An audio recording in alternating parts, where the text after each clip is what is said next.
Okay, well, welcome everyone. Yep, to our session. And what we would like to do is just to kick it off in the chat. Could you just say, hi, John? Tell us who you are, where you're from, but also what was your favorite kind of classic childhood game? What did you like to play as a child? And let's see what you have.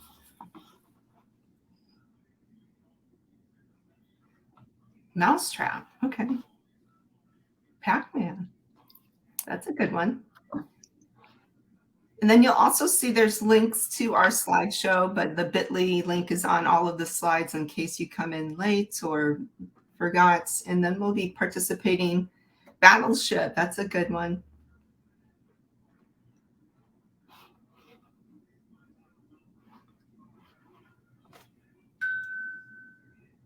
So Audra, what's your favorite childhood game? Oh, there are so many, but I used to feed the asteroids game and down the street from me with quarters all day long. Yeah. I did that with Centipede. Centipede was my game. And even thinking, even before those kind of arcade games, what else would you play? Maybe out on your neighborhood block. Well, Kaboom was another favorite. I don't know if anybody remembers Kaboom. And we had classic Atari games. My cousin did, so I would play whenever I was at his house.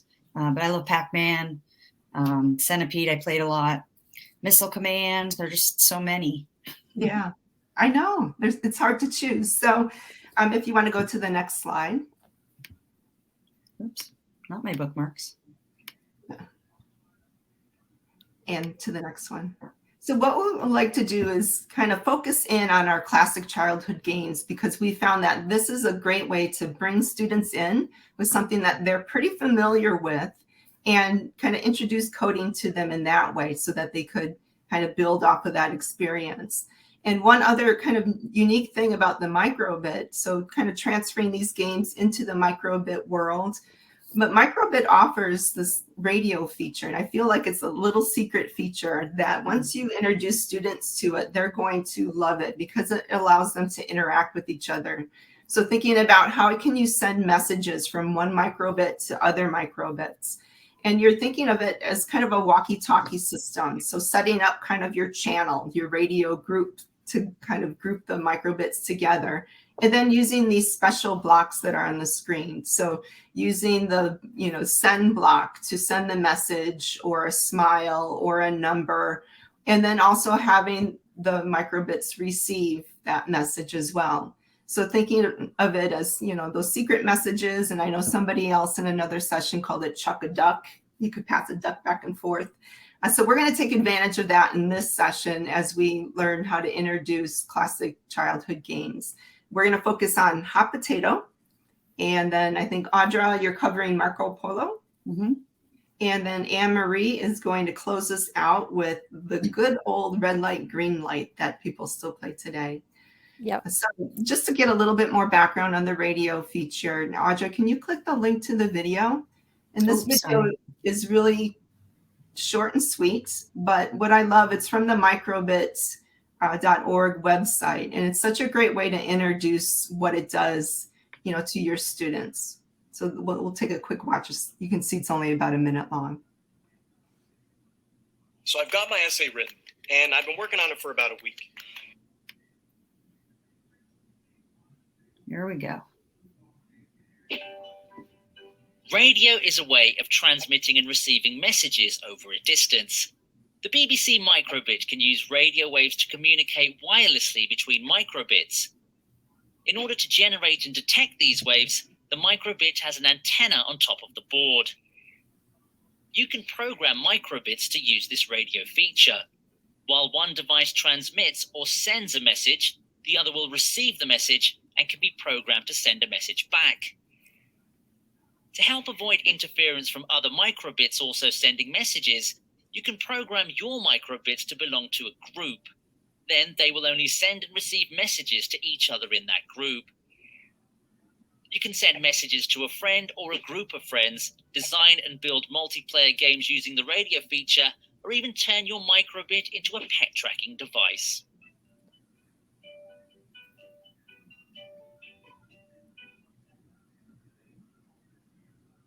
So while today we're focusing on how to build that into classic games, you can see that there's so many other, applications of using the ability to talk back and forth between microbits. You may have noticed the small holes on the edge of your. Sorry about that.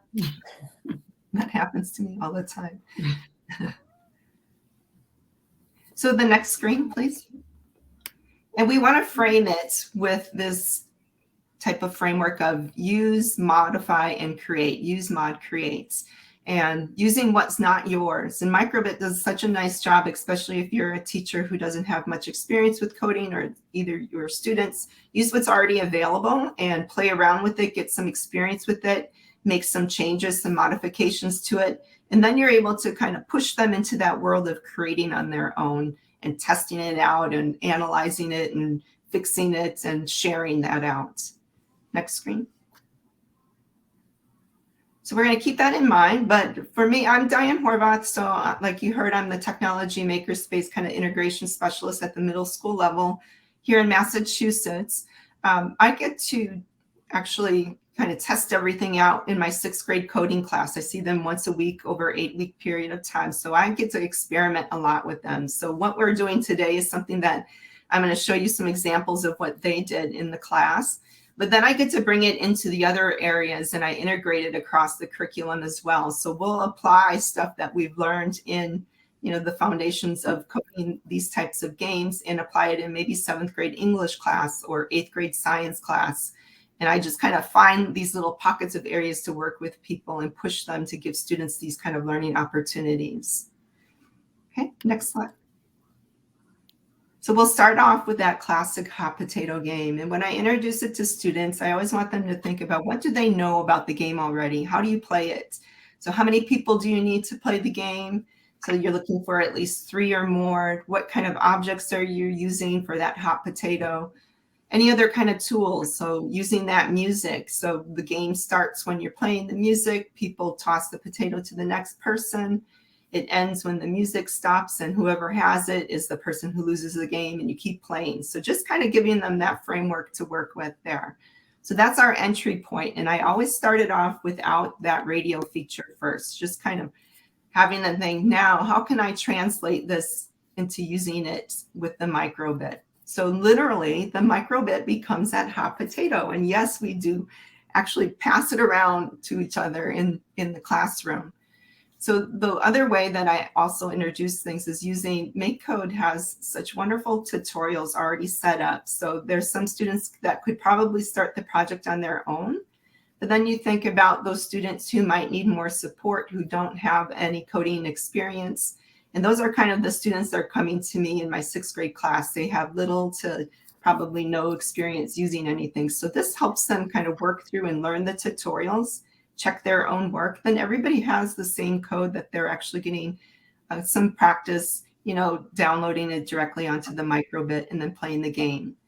So we work through that, and then we actually go into talking about how you can improve it after that. So if you go ahead to the next slide, I have a little video that shows this process of them playing the game, and they had the best time. So go ahead and we'll take a look at it.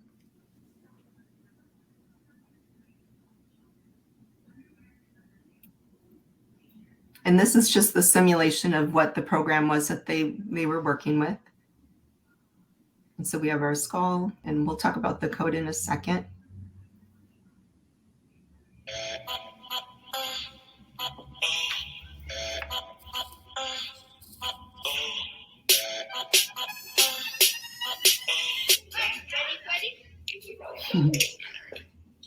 So it gets them out of their seats too. They love to be, active in their learning. It's spicy. Dylan died. Dylan's. Does it not play sound? Yeah, it will play sound. No, but when it's like yelling. You lost me. Oh, did it? Wait forever? Yep. For the championship. Here we go.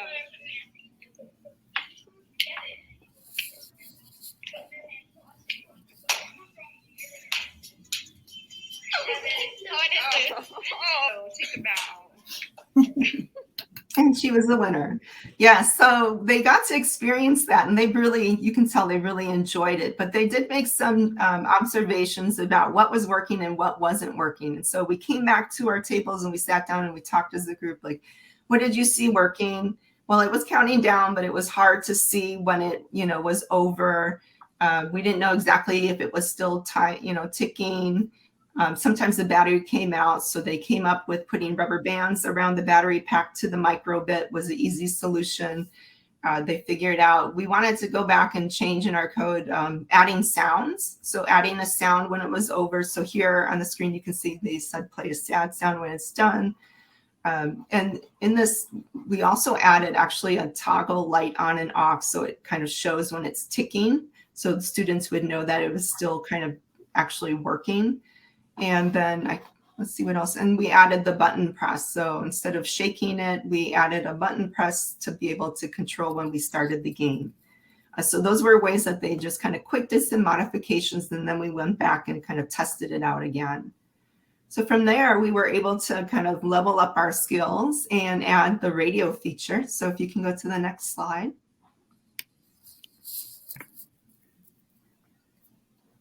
So now we wanted to talk about how could we code this game so that we actually toss the potato between each microbit. And that's where that radio feature comes in. And I would show them that introductory video to explain how that radio feature works and some of the blocks that we're going to use for that. And we started off kind of in two parts. So the first part was just doing the tell a duck or chuck a duck lesson that you can find right on the microbit.org website. And you're just pairing students up, and they're using this, they're grouping themselves in the same radio group, and they're just going to create the code so that they're actually sending a duck to pass back and forth on the screen to each other. And what we found out is that sometimes students, we didn't have an even pair, so we had a team of 3, and they were noticing some issues coming up as they were experiencing it, that the duck could be on both of theirs at the same time, or maybe they didn't know who was, they're always shaking it to start it, and it wasn't really being passed back and forth. So we talked about some of those issues and what they could add to their code. Before then we moved on to doing it, how could it work as a group? So if we wanted everyone to join in as an entire class to pass that duck back and forth, what could we do? And so what's really helpful is if, Audra, could you click on that tell a group duck tutorial? The other thing that I really like about this, and if you scroll down, we were running out of time, and I only get to see them for like once a week for 35 minutes. So we talk about what it might look like, but we go ahead and open up in make code underneath the code there. We go ahead and steal this code, like we use it, and we talk about what can we change. And it's just 2 minor changes that we're making in this to make it work for our group. So it's a small group of 10 students. And we talk through what does this really look like once it loads on the screen. So one is we really have to identify, whose microbit it should be sent to. Otherwise, the way we had it set up before, it was sending it to anyone that was in that group at that time.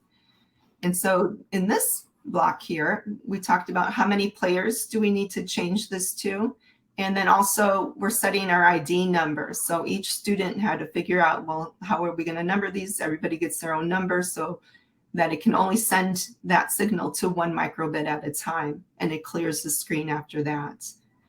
And so it was really just making those 2 changes. They all downloaded it back onto their microbit, and we went and we played the game again. So if you go to the next slide. And this is just a really short video of what that looks like. So we check to make sure everybody's ID number shows up on their microbit. Yep. All right, let's go. Yep. You have it in. And you can hear we added the sound effects so you knew if you got the duck. And once in a while, it went into hyperspace. But we got it to work. And so they were very proud of what they were doing. Okay. So that was the process that we worked through, and we kind of go through this with other classic childhood games, but it was so worthwhile because as a team or a group, they were able to collaborate and problem solve together. And so with this, did we want to do the Jamboard now, Audra, or? We'll hold off. We do have a Jamboard, and we just ask you to think about, as we each of us present, you maybe if you have ideas, you share them with us. So the link is here in the presentation, and if one of you could throw that in the chat too, that'd be great. Okay. And before you start, we do have a birthday in the house. Oh.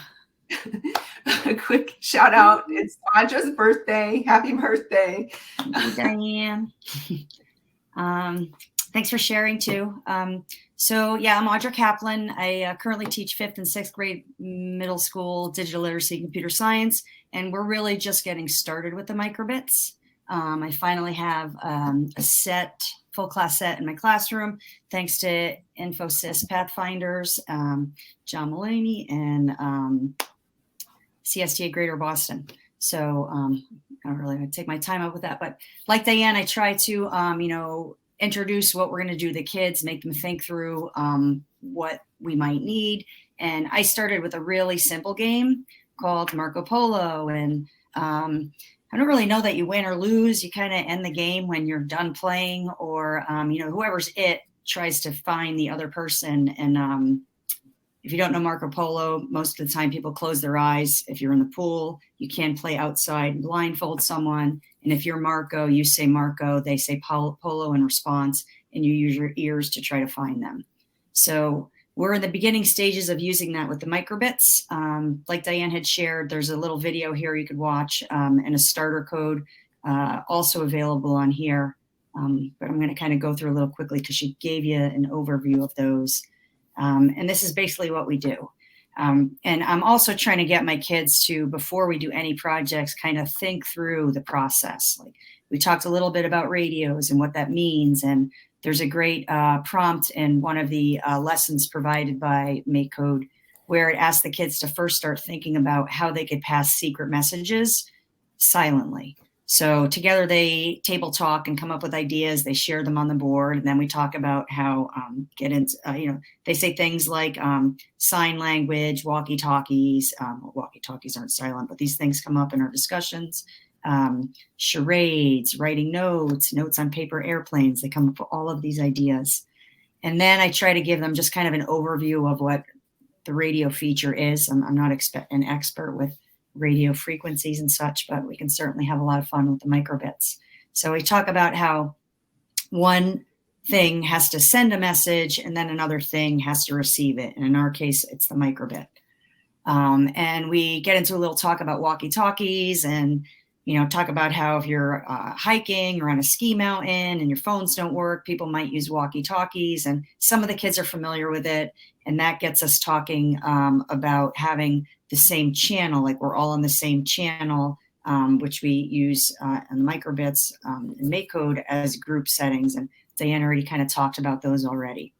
So we start out by identifying that we need to set a channel that we can all talk on, and we work with a default here, which is set your group to 1.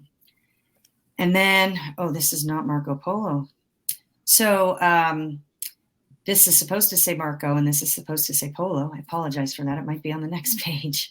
So after that, we talk about needing to send character strings. And I often tell them to go fish in the microbit drawers to see if they can figure out what they might need, especially if it's a new set of blocks we're working with.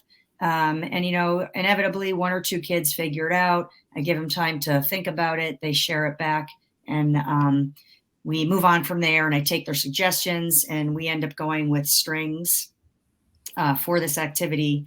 And the A button would normally say Marco, and the B button would say Polo. You're looking at an extension of what I did on this page. So we talk a little bit about what the difference is with numbers and strings, and I usually have them give me numbers like dollars or zip codes and dates, and we talk about how one's a number and one's a string and what that means. And then we have to figure out a way for the microbits to receive a message. So again, I tell them to go fish, and ultimately we come up with this. And one of the things I really like about the microbit blocks is when you pull out this on radio received block and it says receive string, you can actually click on this little rounds block right here and drag it into place on the show string. So when we first do this, it says show string hello in quotes, which is the default. So when we play it, they all say hello, and obviously that's not what we want. So I go back to the board and I go back to the code, and we work through it and talk about it, and they build this. So then they get to actually test it on the simulator. And I want to make sure Anne-Marie has enough time, so I'm going to go ahead a little quickly here. But so here you see the radio string should say Marco and Polo.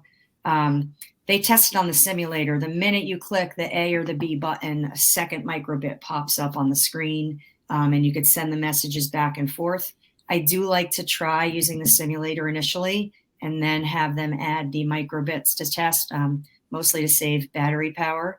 And in the beginning, just to get them comfortable with the program before I show them actually how to use the microbits.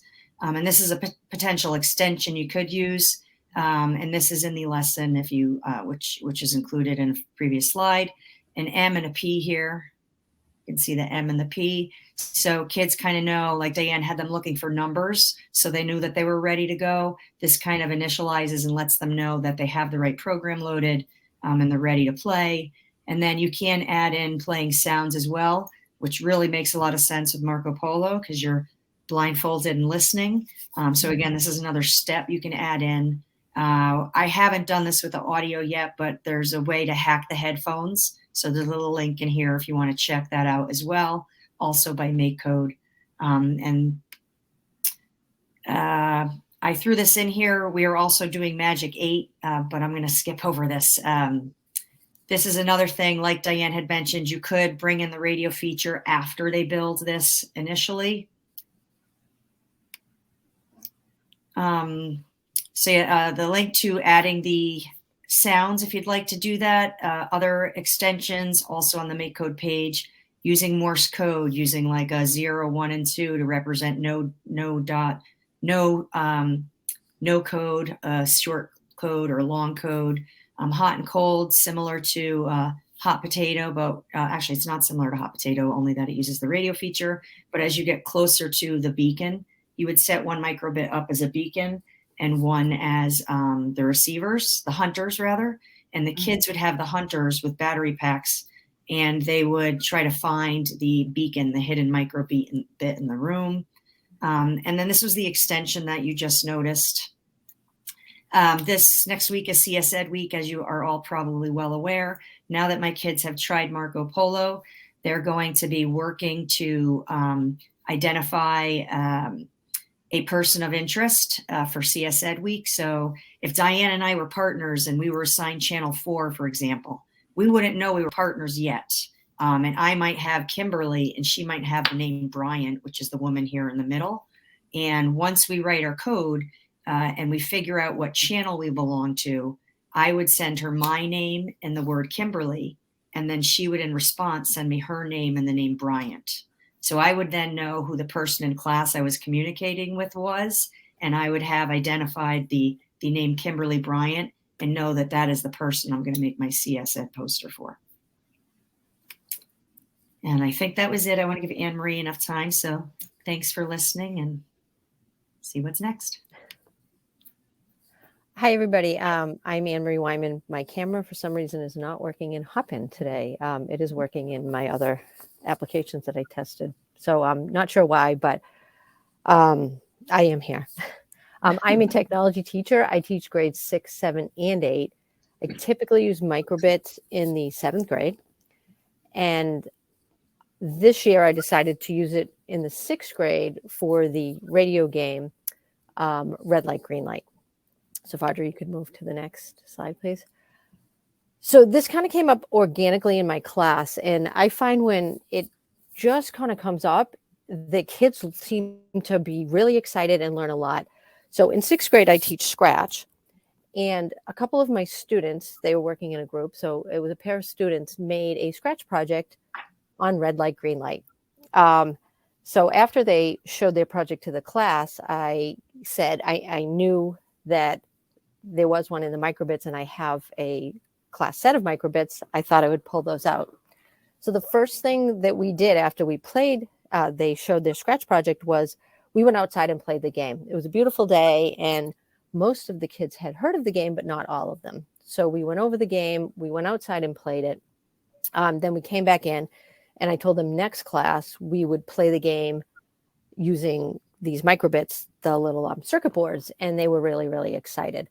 So the next thing we did was, this was the next class period, a couple days later, that I wrote the program and passed it to them using the use, modify, and create that Diane had talked about earlier. And they had never programmed in MakeCode before, but they had a little experience in Scratch. And this is actually their first year programming in my district.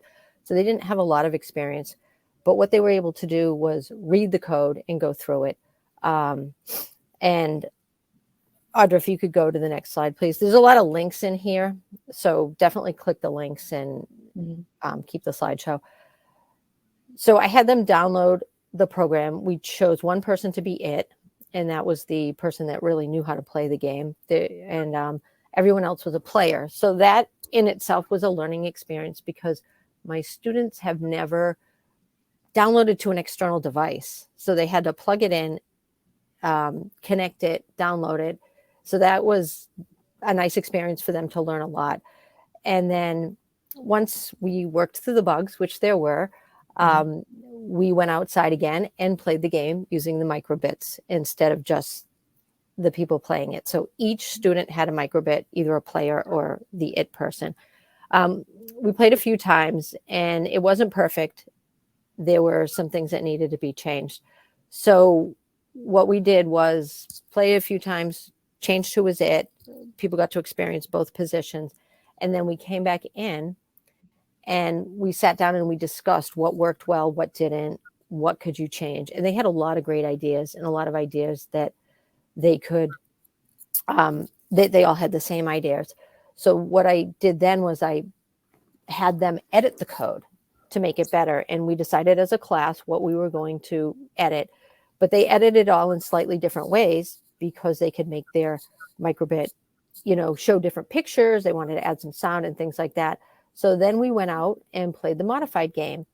The modified game was a little better, but they still found some problems that could be worked out. So we came back again, and then they're reprogramming all the problems. So first they used the program. We kind of read it, went through it. Then they modified it.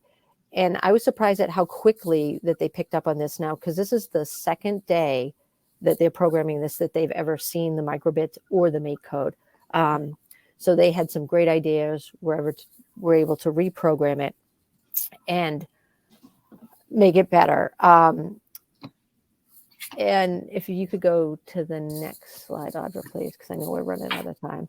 So this is just the code. I'm not going to go through it. This was the code that is on the tutorial. The tutorial walks you through it. It tells you how to play the real game with people. It tells you how to play the microbit version. And this was the code I passed to them. And what you can do is you can share your project and publish it. And I just put the link to the code in the Google Classroom for the students to access it. They can now edit it once they have access to it. So they could download it and they could edit it. If you could go again, Audra. So there were two. That was the it, and these are the players. And the code on the bottom was the one that they had a lot of problem with. So we had some really good discussions about how to improve it, how to make it better. And that had to do with the accelerometer, which they had no experience with. And now they know how to use it. They know how to program it. So it was really great experience for them to be able to modify. So on the third day, this was a 3-day project, they modified some other things and kind of made their game perfect. If you could go again, Audra, please. So there were some extensions that we also did this. So in this link, there's the actual tutorial from the MakeCode site. And then on the second day, I actually broke the program before I passed it to them. The second time I told them to, take this new code, and I had them debug it, change something minor just to see if they could read the code and think about it. So they were able to do that. The other thing for the third day that we worked on is how can we make this better? How can we use what we learned with this radio feature and the radio waves to make another type of game? And then how do you modify it to play in teams, which would be as simple as picking different channels, have a smaller game with sections of the class. And then the thing that we haven't finished yet, but we are thinking of, is the game over and the score. They want to be able to score the game. So they're going to work out that code and program that the next time we meet. Also, there is the closest microbit. We did not program this yet, but there's some information on that in that link with the packet signal strength, a lot of interesting stuff. And I think there's one more slide. I know we only have 2 minutes left. After this one, Audra, we'll see if we have time for the Jamboard. So just wanted you guys to be aware, these are all links. The multi-editor make code is nice. You can have 2 screens up at the same time. And you could be programming using the radio feature with both. You could be writing 2 programs. So that's a nice thing. The battery testers I've used, and that's like the first level. If your microbit's not working, first troubleshooting thing, take your battery out. Let's see if your batteries work. So having a battery tester made out of microbits, really nice, useful way to use them. And there are directions there using it in make code or micro blocks.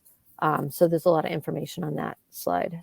So I know we only have 1 minute left. Anyone have any I think questions? Justin is like that end of our code program where the skull shows up or the ghost. And No, I don't want to be that, Diane. I'm just trying to make sure we're on time.